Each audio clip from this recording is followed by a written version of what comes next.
Payot et la Fondation Payot pour la promotion de la lecture vous présente Marque-Page. La guerre, c'est pas du développement personnel, ça c'est sûr.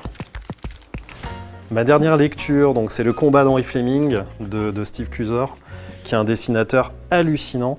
Donc ça raconte la vie du jeune Henry Fleming, qui est un soldat tout juste envoyé au combat pendant la guerre de Sécession, et qui en fait va être confronté à la fois aux événements qui sont terribles, parce qu'il va vraiment vivre des trucs abominables, et en même temps à ses propres limites, c'est-à-dire qu'il se voit forcément comme un jeune homme courageux, il va se confronter mais frontalement à sa lâcheté, et à la lâcheté, à la bêtise crue de ses supérieurs qui envoient tout le monde au carnage sans vraiment se poser de questions. Mais ce qui est assez fort dans le récit, c'est que finalement il est très simple et très compact sur une journée ou deux. Le personnage va complètement changer, évoluer pendant cette période-là.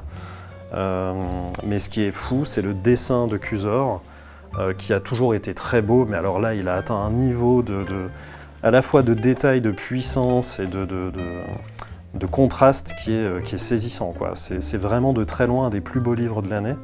Et c'est le résultat de, si je dis pas de bêtises, de 5 ans de travail. Donc c'est un bouquin à ne pas louper.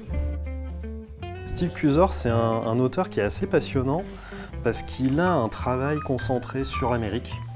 Quasiment toutes ses séries se passent aux États-Unis.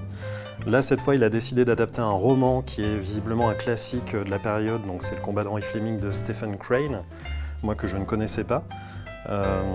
Et en fait, avant ça, il avait travaillé sur des relectures de Dickens, sur des relectures de Mark Twain, sur des récits vraiment ancrés dans le réel des années 30 aux États-Unis.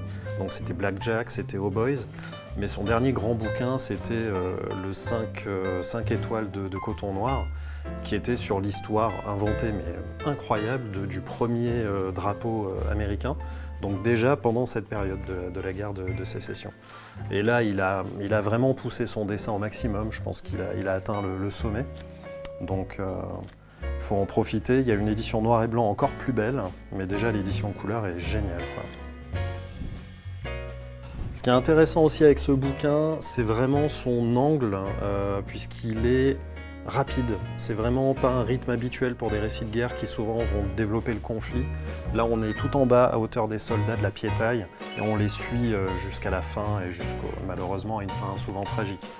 Mais malgré ça, on sort de là, il est soufflant ce bouquin. Il est assez vite lu, mais il est aussi vite relu et re-relu, et il finit en haut de la pile dans tous les cas.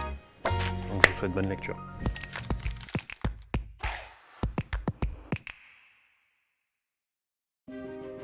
Payot et la Fondation Payot pour la promotion de la lecture vous ont présenté Marque-Page.